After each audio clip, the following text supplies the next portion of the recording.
All right. Now, this is a very important news, and I'm sure that every one of you would be definitely interested in it. This news brief calls for great concern, given that the activists are fighting a just war to restore our independence from the annexation of a colonial regime functioning out of tune with the UN Resolution 1608. And it is not for nothing that the annexationist colonial government of La République du Cameroon calls advocating for countries hosting Ambazonian activities and leaders to repatriate them to La République du Cameroon for trials have been largely ignored even up until date.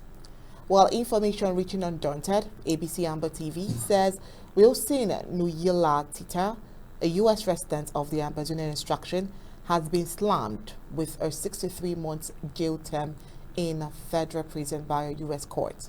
Well, U.S. District Judge Richard D. Bennett, April 5, 2023, sentenced Wilson Nuyila Tita to 63 months in federal prison for transporting and smuggling firearms and ammunition from the United States to aid Ambazonian restoration fighters fighting for their independence. The annexationist French-dominated La République du Cameroon, Wilson Tita, age 47, was found guilty of those charges on May 6, 2022, along with co-defendants Eric Frungi, 42, and Wilson Che Fungo, 41, after a 2-week trial.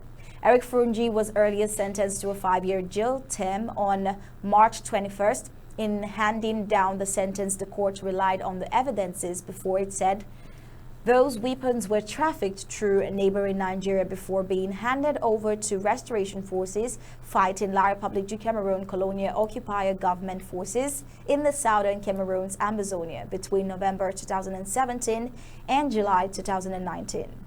Well, the judge added that Tita and his co-conspirators raised funds for the purchase of firearms, ammunition, reloading materials, and other equipment. You all know that's propaganda.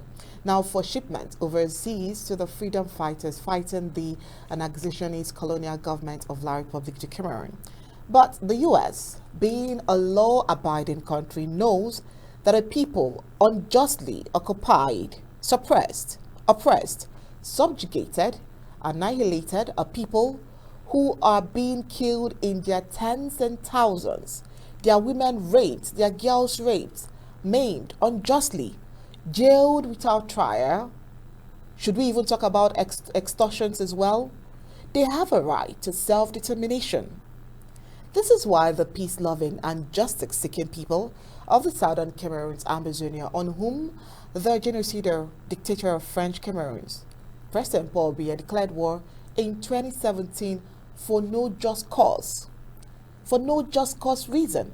A war that has claimed over 45,000 innocent lives and counted razed houses, razed down hundreds of villages and homes. People sent out of their homes, over 1 million into exiles as refugees, thousands in jails. Should we keep on talking about this? They are only fighting to restore their statehood, which was recognized in the UN Resolution 1608. If you agree with me, you would say that it is their fundamental rights which must be achieved through self-defense. Now that the world and even the UN is complicit in this crisis that metamorphosed into an armed conflict and a genocidal war, what should the people do? Keep quiet and watch their people being killed? Well, it is accurate that every people have a right to self-determination from the international law. Self-determination denotes the legal right of people to decide their own destiny in the international order. Self-determination is a core principle of international law, arising from customary international law, but also recognized as a general principle of law and enshrined in a number of international treaties. For instance, self-determination is protected in the United Nations Charter and the International Covenant on Civil and Political Rights as a right of all peoples. The scope and purpose of the principle of self-determination has evolved significantly in the 20th century. In the early 19th, international support group for the right of all people to self-determination, and this led to successful secessionist movements during and after World War I and World War II, and laid the groundwork for decolonization in the 1960s. Well, another point to note here is that the interim government cannot be part of any illegal deal to start with. To this story, there is only an allegation, and the interim government is doing its best to defend her people. They were only indicted for an allegation, no sentencing yet. That is what we want to also make clear here. Now, the U.S. supports the Amazonian movement, and just last week, the government of Maryland, the local government in Maryland, ratified our documents and renewed our protection name.